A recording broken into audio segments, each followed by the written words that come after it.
기도하겠습니다. 예수 안에 있는 우리들 오직 예수님의 은혜로 살아가는 자들인 줄로 믿습니다. 하나님을 바라보는 귀하고 복된 이 시간, 말씀을 통하여서 더욱더 성령 충만케 하옵시고 우리가 하나님을 바라보는 귀하고 복된 눈이 열려지도록 하나님 도와주시옵소서. 오직 하나님만을 사모하옵고 예수님의 이름으로 기도드리옵나이다. 아멘. 할렐루야. 하나님의 크고 놀라운 은혜가 우리 모든 성도님들 가운데 하나님께서 예비하신 풍성한 은혜로 우리 성도님들 위에 임하기를 예수님의 이름으로 축복합니다. 우리 인류 역사상 찬양이 참 그득하였던 그 한 나라와 또 시기를 꼽으라고 한다면은 저는 다윗의 통치 시대를 들고 싶습니다. 다윗 자신도 하나님 앞에서 참 찬양으로 나아갔던 사람이고 또 이스라엘의 노래 잘하는 사람으로 자신을 소개하기도 했던 그러한 왕이었습니다. 다윗의 때에는 성가대가 6,000명의 규모로 그렇게 구성이 되었다라고 합니다. 그래서 여러분 한번 생각해 보십시오. 오늘 우리 할렐루야 성가대도 참으로 아름답고 우렁차게 찬양을 드렸는데요. 6,000명이 여기에서 하나님을 찬양한다라고 한다면은 아마 대구 도성이 다들 이 찬양 소리를 들을 수 있으리라 생각합니다. 그래서 다윗의 시대에는 그 나라 전체에 하나님을 찬양하는 그 소리가 늘 울려 퍼졌으리라 저는 그렇게 생각합니다. 그렇다면 우리 성도님들 찬양의 주된 내용이 과연 무엇이겠습니까? 그것은 바로 하나님께서 이렇게 행하셨습니다라고 하는 하나님의 그 권능을 소개하는 것이고 그리고 여기에 대하여서 우리 성도들의 마땅한 반응인 하나님을 향한 감사, 이것이 바로 찬양의 주된 내용이라고 저는 그렇게 믿습니다. 그렇다면 다윗의 시대에 그 이스라엘, 이 나라에는 하나님의 권능의 역사가 힘있게 드러났다라는 그런 증거가 되는 것이죠. 왜 그럴까요? 바로 하나님을 찬양하는 이 찬양의 소리가 그 온 나라를 뒤덮고 있었기 때문입니다. 이것은 바로 하나님께서 행하셨던 은혜와 권능의 역사가 그 나라 가운데 충만하였음을 우리에게 입증하고 있는 것입니다. 아울러서 이들 모든 하나님의 백성들은 성전에 올라갈 때뿐만 아니라 그들의 삶 가운데서 하나님이 행하신 그 모든 일에 대하여 감사로 나아갔던 바로 그때가 다윗의 때가 아닌가라고 생각합니다. 다윗은 때때로 이 시편 가운데서 자기의 마음 또 하나님을 향한 그 신앙 고백을 합니다. 기억에 참 남는 고백들이 참 여러 가지가 있습니다만은 그 가운데 이렇게 이야기를 하죠. 하나님은 나의 산성이십니다. 하나님은 나의 반석이십니다. 하나님은 나의 방패이십니다. 하나님은 나의 요새이십니다. 이러한 고백들을 우리는 볼 수가 있습니다. 여러분, 다윗이 이러한 고백을 어떻게 이 고백이 다윗의 입에서 나올 수 있었을까요? 다윗은 군인이었습니다. 전쟁을 치루었던 자죠. 그래서 수없이 많은 전쟁들 가운데서 위기에 몰렸을 때 바로 그때에 하나님께서 울타리가 되어주셨죠. 바로 여기에 대한 감사로 하나님을 향하여서 이렇게 고백하는 것입니다. 하나님은 나의 산성이십니다. 하나님은 나의 방패이십니다. 바로 이러한 고백은 이론적 고백이 아니라 이 다윗의 삶 가운데서 바로 하나님을 향한 바로 감사로 터져 나왔던 그런 믿음의 고백이었던 것입니다. 아울러서 이 다윗은 하나님의 은혜 가운데서 하나님은 나의 목자이십니다. 하나님은 나의 인도자 되시고 하나님은 나의 왕이십니다. 바로 이러한 고백까지도 하는 것을 볼 수가 있습니다. 진실로 이 다윗을 블레셋의 공격에서 보호해 주셨고 그리고 이 다윗이 다스렸던 나라를 부강하게 해 주셨습니다. 그리고 그의 모든 죄악을 용서해 주셨고 그 눈을 열어서 성전의 디자인까지도 보게 하신 하나님의 권능의 역사가 다윗의 찬양 가운데 배어 있었던 것입니다. 이 모든 것이 성도들의 영혼을 자극하여서 하나님을 향하여 찬양을 올려드리게 만드는 원동력이 되는 것입니다. 그래서 우리 성도들을 대할 때 그 입술에서 하나님을 향한 찬양의 소리가 이렇게 늘 흥얼거리고 있는 그러한 분들을 볼 때에 저는 짐작합니다. 하나님께서 베푸시는 은혜로 살아가고 있구나. 그런데 또 다른 분을 또 볼 수가 있습니다. 비록 일시적이겠습니다마는 늘 마음속에 원망과 불평으로 나아가는 그러한 분들, 하나님의 은혜가 말라 있구나. 바로 그렇게 생각하고 있는 것이죠. 우리 서대구의 모든 성도님들 가운데 하나님을 향한 찬양이 넘쳐 흐르게 되기를 예수님의 이름으로 축원합니다. 하나님께서 베푸시는 놀라운 은혜의 역사가 우리 성도님들의 삶 가운데 권능으로 임하게 되기를 예수님의 이름으로 축복합니다. 우리는 그 하나님의 권능을 통하여서 늘 하나님 앞에 감사로 나아가는 우리들이 되어야 할 줄로 믿습니다. 다윗의 시대에 찬양 지도를 맡았던 사람이 세 사람이 있습니다. 대표적인 사람이 헤만, 여두둔, 그리고 아삽 이들이었습니다. 그 가운데 아삽이라는 찬양 지도자가 오늘 시편 50편을 기록한 것입니다. 아삽은 오늘 우리들이 읽은 22절과 23절에서 두 부류의 사람을 언급합니다. 첫 번째는 하나님을 잊어버린 사람, 그리고 두 번째는 감사로 하나님 앞에 나아가는 바로 그러한 성도를 우리에게 소개하고 있습니다. 여러분, 본문에서 이야기하고 있는 이 사람들은 하나님의 백성들입니다. 그런데 이 하나님의 백성들이 어떻게 하나님을 잊어버릴 수가 있을까? 우리는 이런 의문을 가질 수가 있습니다. 그러나 우리가 성경을 자세히 읽어가다 보면은 진실로 하나님을 잊어버린 그런 성도들이 의외로 상당히 많다는 것을 알 수가 있습니다.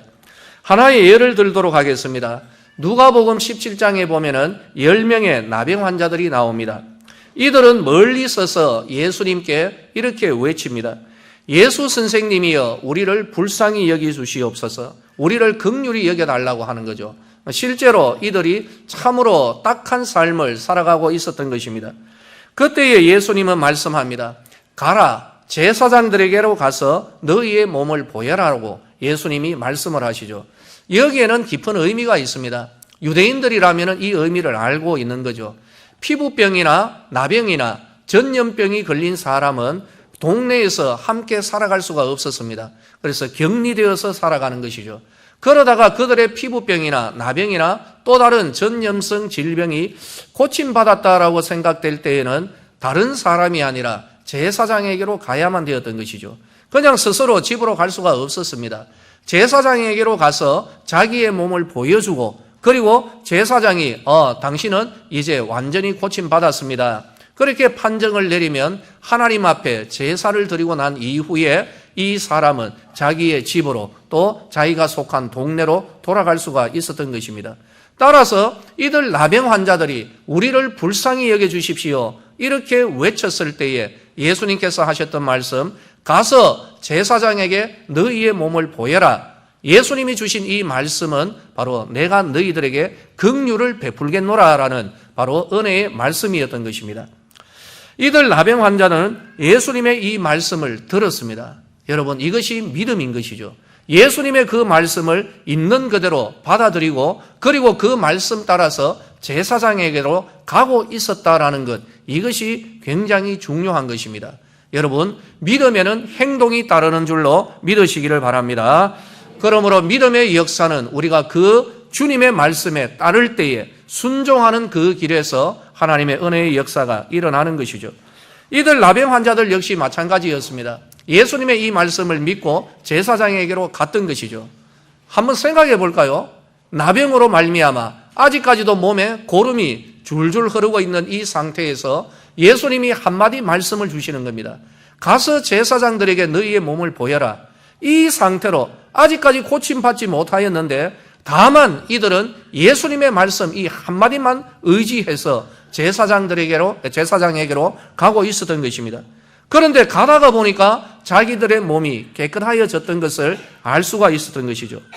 아마도 10명 모두 다 정말 환호를 지르면서 참 감격에 정말 그 마음이 굉장히 기뻤으리라 생각합니다. 기적 중에 기적이 일어났던 것입니다. 우리 성도님들에게 이 말씀 참 권면하고 싶습니다. 하나님께서 어떤 일에 대하여 말씀으로 깊은 감동을 주실 때, 그리고 그 감동에 대하여서 내적인 확신이 있을 때 우리 성도님들 순종으로 그 길을 걸어갈 수 있기를 예수님의 이름으로 축원합니다. 바로 그 길은 하나님이 책임을 지시는 것이죠.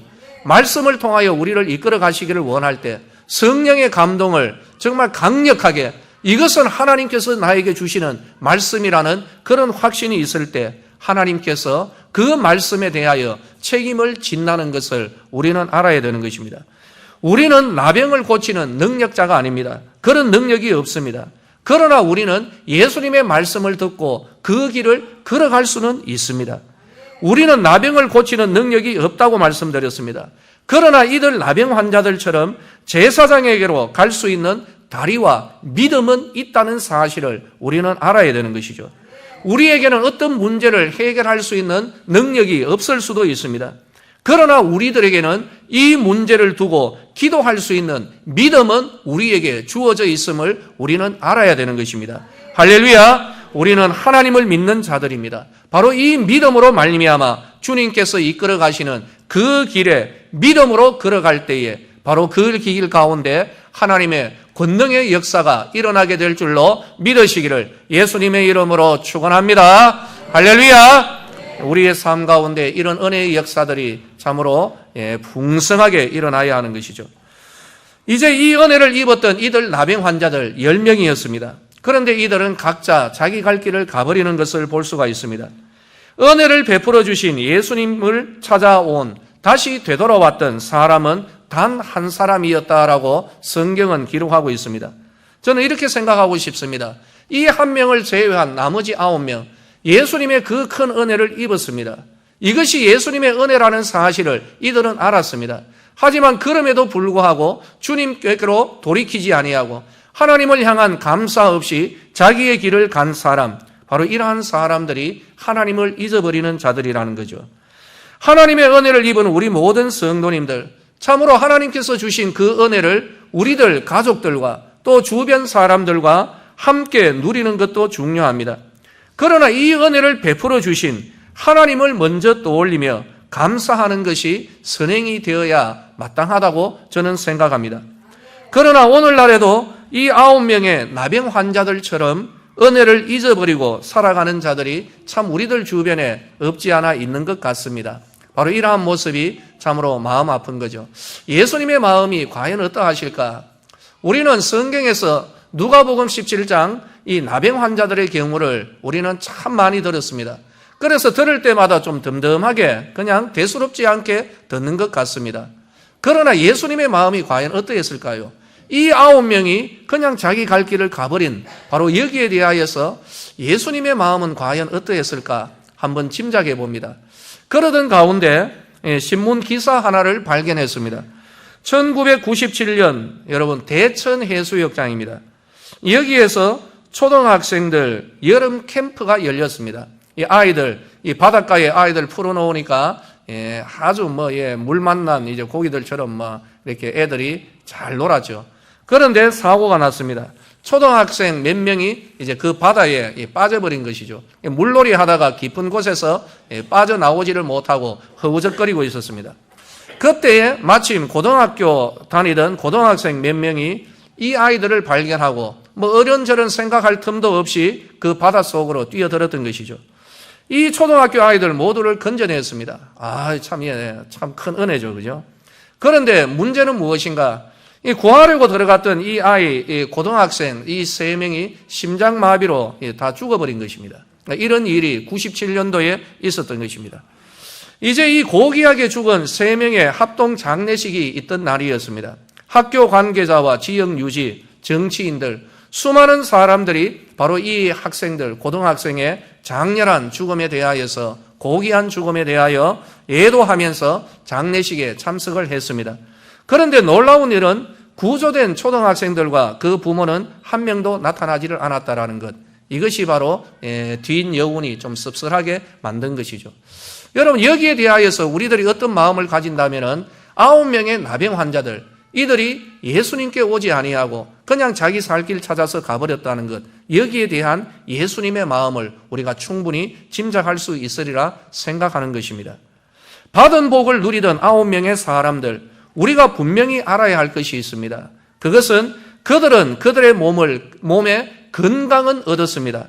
그러나 예수님은 그 은혜를 베풀어 주시는 은혜의 원천이 되는 예수님을 잊어버린 그런 가련한 사람이 된 것입니다. 우리는 이것을 잘 알아야 되는 것입니다. 주님이 주시는 은혜는 입었습니다. 그러나 이 은혜를 입고 그 은혜를 베풀어 주신 은혜의 원천이 되시는 예수님을 잊어버린 가련한 인생이 되었다는 것을 우리는 잘 알아야 되는 것입니다. 하나님께서 베푸신 은혜는, 여러분, 이 말씀은 잘 들으셔야 됩니다. 하나님께서 우리에게 베푸신 은혜는 바닥이 날 때가 있습니다. 이게 무슨 말일까요? 하나님이 우리에게 건강의 은혜를 베풀어 주셨다라고 가정하겠습니다. 그런데 그 건강은 10년 뒤, 20년 뒤 또다시 나빠질 수가 있는 것이죠. 하나님이 우리에게 물질의 은혜를 베풀어 주실 수가 있습니다. 그런데 이 물질 역시 10년 뒤, 20년 뒤 잘못 관리하면은 그 물질이 바닥이 날 수가 있는 것입니다. 바로 여기에서 우리는 지혜로워야 하는 것이죠. 하나님께서 베풀어 주신 이 은혜만을 가지고 살아가는 것이 아니라 그 은혜를 베풀어 주신 하나님을 바라보며 하나님께 감사하며 하나님과의 복된 관계를 형성하는 것, 이것이 바로 은혜를 베풀어 주신 하나님의 존귀한 뜻인 줄로 믿으시기를 예수님의 이름으로 축원합니다. 할렐루야. 예, 참으로 오래전에 제가 알게 되었던 내용입니다. 경신노회 소속 교회인데요. 경북 의성 금성면에 있는 바로 그러한 교회입니다. 거기에 이 권태호 장로님이라는 분이 계시는데요. 이분은 약방을 운영하신 분입니다. 근데 하나님께서 이 장로님께 베풀어 주신 은혜가 굉장히 컸고요. 그 가운데 하나님이 지혜를 주셔서 어떤 병이든지 약방에서 약을 지어 가지고 주면은 그 어떤 병이든지 참 이렇게 잘 낫는 그런 약방이었습니다. 한의사는 아니었고요. 그냥 이제 약방을 운영하는 그러한 분이었습니다. 그래서 이분이 재능이 실력이 어느 정도였는가 하면은 여러분 1980년대 50 실세였던 권정달 씨 아시죠? 우리들 귀에 어르신들은 아직까지 귀에 남아있으리라 생각합니다. 이 권정달 씨도 헬기를 타고 와가지고 이분에게 와서 약을 지어가고 그리고 그걸로 인해서 참 이렇게 그 당시에 그 어떤 병은 의사도 고치지 못하였던 그 질병이었는데 완쾌가 된 것입니다. 놀라운 일이 벌어진 거죠. 그래서 그 당시에 이 권세의 실세였기 때문에 그래서 이 권정달 씨가 이 뒷 후문에 의하면은 참 고마운 마음으로 바로 이 장로님에게 한의사 자격, 이거를 한의원을 개설할 수 있는 그런 자격을 주었다라고, 요즘 같으면 뭐 택도 없는 소리입니다만은 그 당시에는 이런 게 다 통하였던 것이죠. 이 한의원이 1심 한의원입니다. 1심 한의원. 그래서 한의원을 개설하고 그래도 계속했죠. 근데 얼마나 이렇게 많은 사람들이 몰려오고 또 얼마나 많은 돈을 벌었나 하면요. 1980년대에는 이 카드라는 것이 그 당시에는 별로 없었던 거죠. 대부분 현찰 아닙니까? 국민은행에서 매일같이 그 한의원으로 와서 그 모든 수입 여기에 대하여서 결산할 정도로 그만큼 하나님께서 부어주신 은혜가 있는 거죠. 그런데 이러한 은혜라 할지라도 바닥이 날 때가 있는 것을 우리는 볼 수가 있는 것입니다.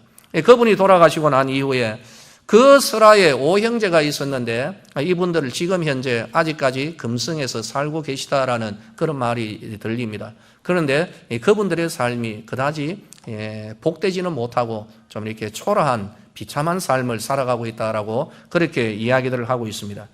우리 사랑하는 모든 성도님들, 물질의 복은 다 할 때가 있는 것입니다. 감사함으로 나아가지 못한 결과는 그 물질이 다 할 때 더 이상의 길이 안 보인다는 것. 왜 그럴까요? 그 은혜를 베풀어 주신 하나님을 잊어버렸기 때문인 것입니다. 고침받았던 나병 환자들은 머지않은 날에 또 다른 질병으로 고통받을 수가 있게 될 것입니다. 물질의 복을 받은 자들은 머지않은 날 그 물질이 바닥날 때가 있을 것입니다. 어떤 문제에서 해결받은 자들은 머지않은 때에 또 다른 정말 어려운 문제 속으로 들어갈 수도 있는 것이 사실인 것입니다. 바로 여기에 대하여 성경이 우리에게 주시는 말씀에 우리는 귀를 기울여야 되는 것입니다. 은혜를 베풀어 주신 하나님을 잊어버린 자와 도리어 이제는 그 은혜로 인하여서 하나님을 향하여 감사로 나아가며 감사의 제사를 드리는 자, 그 본질적 차이를 우리에게 전달하고 있습니다. 복을 주신 하나님을 잊어버리고 그냥 자기 받은 복을 누리며 살아가는 자의 앞날은 예전처럼 하나님 없이 살아가야만 할 것입니다.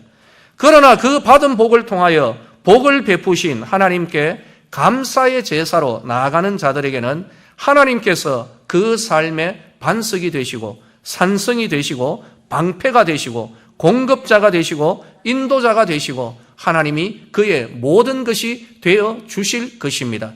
이것이 바로 하나님께서 베풀어 주시는 큰 은혜인 것입니다. 감사가 과연 무엇일까요? 나에게 은혜를 베풀어 주신 분을 존중히 여기는 마음의 표현이라는 것입니다.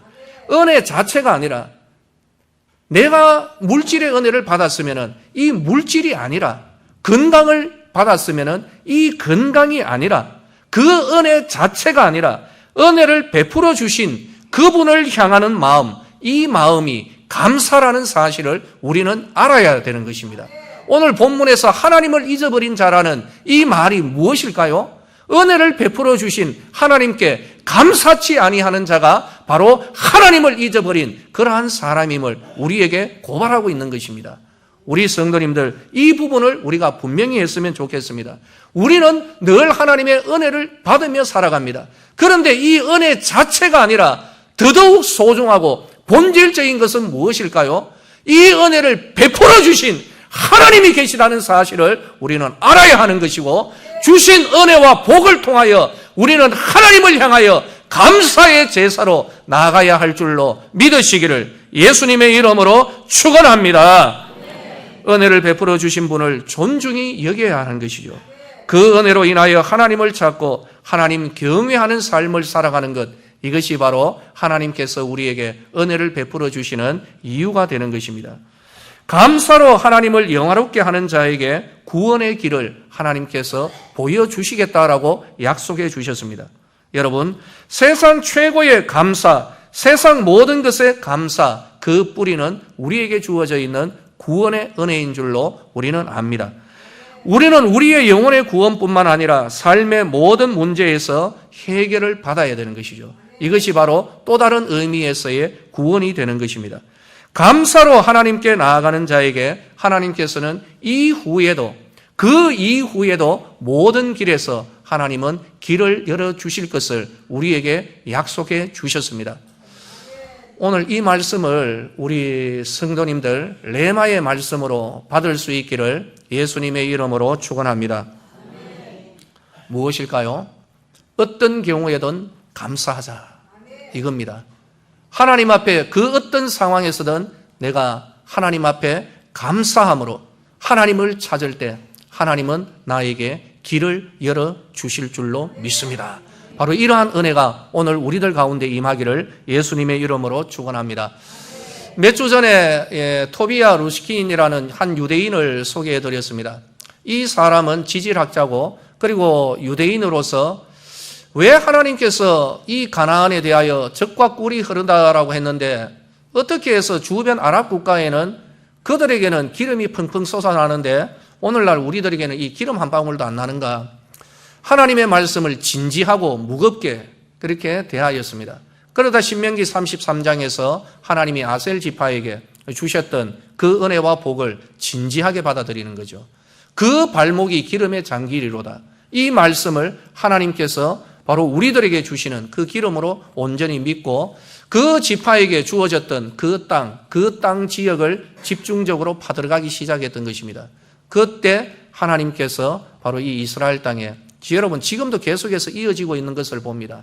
그 거대한 유전들이 터져 나오는 것을 볼 수가 있는 것이죠.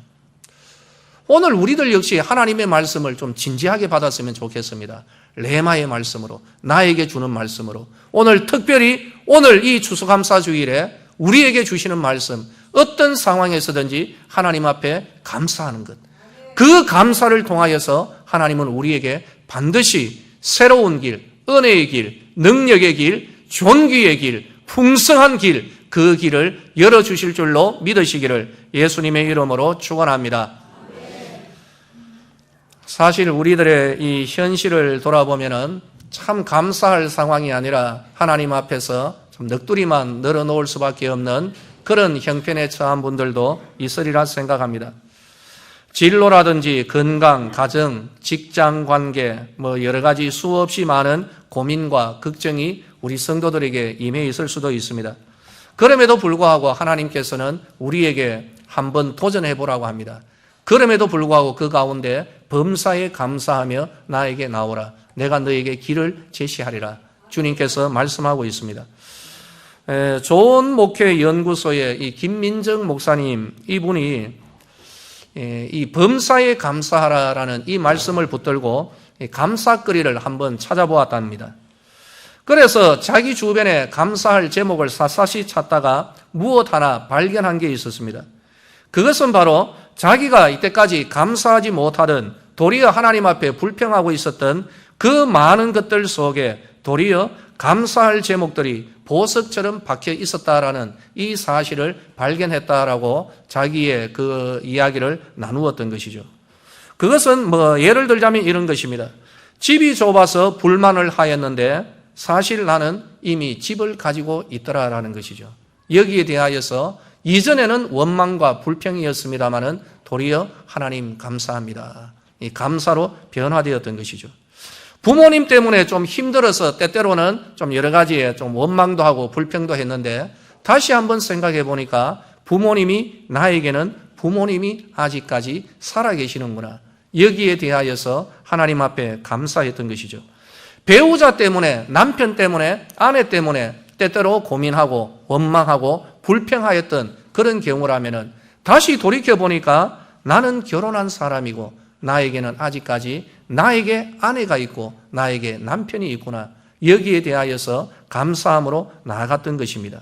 사랑하는 성도들이여, 우리가 불만을 가질 대상을 갖고 있다는 자체가 때때로 어떻게 보면은 감사한 일인 경우가 상당히 많은 것입니다.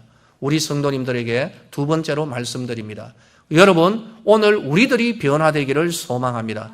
우리가 변화되어서 이전에 하나님 앞에서 또 사람들 가운데서 불평과 불만을 놓아놓았던 바로 그 가운데서 도리어 하나님께 감사할 수 있는 감사의 제목들이 떠오르게 되기를 예수님의 이름으로 축원합니다. 감사는 또 다른 감사를 놓게 되고요. 이 감사는 바로 하나님께로 이끌어가고 또 우리에게 놀라운 길을 열어주게 될 것입니다. 찰스 스펄전 목사님, 참 위대한 설교자이죠. 이분이 이런 말씀을 했습니다. 밤하늘에 별빛을 주신 하나님께 감사하라. 그러면 하나님은 달빛을 주실 것이다. 달빛을 주신 하나님께 감사하라. 그러면 햇빛을 주실 것이다. 햇빛을 주신 하나님께 감사하라. 그러면 영원한 빛을 당신에게 주실 것이다. 할렐루야. 한 분의 참 이런 깨달음입니다. 하나님을 향한 감사인 것이죠. 여러분, 오늘 우리들 가운데서 사소한 것이지만 혹은 예전에는 불평 불만거리였지만 그 안에서 아주 작은 감사라도 하나님 앞에 감사함으로 나아가십시다. 바로 그때에 우리에게 은혜의 길, 새로운 길들이 열려지게 될 것입니다. 할렐루야. 말씀을 마치도록 하겠습니다. 감사라고 하면은 우리 성도님들께서 부담을 가지는 분들이 계세요.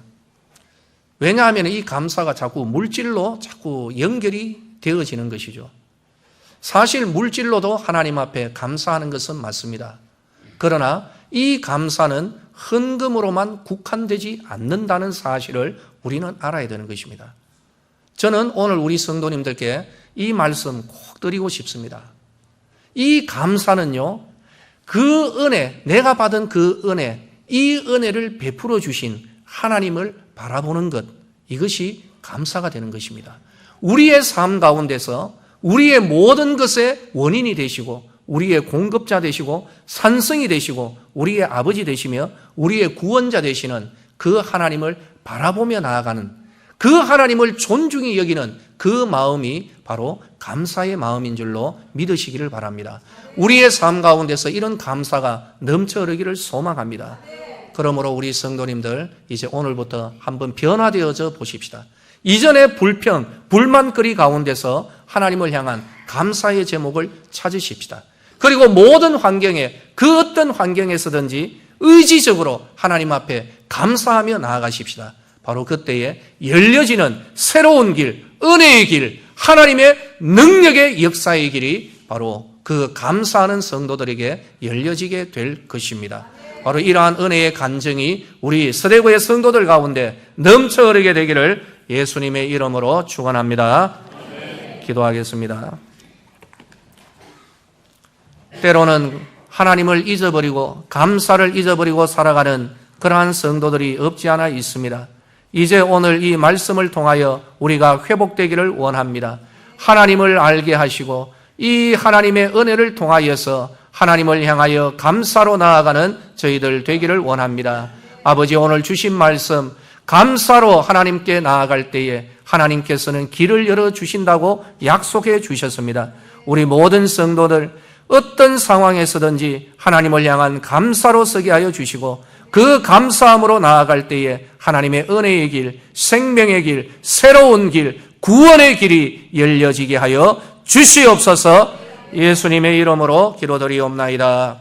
아멘.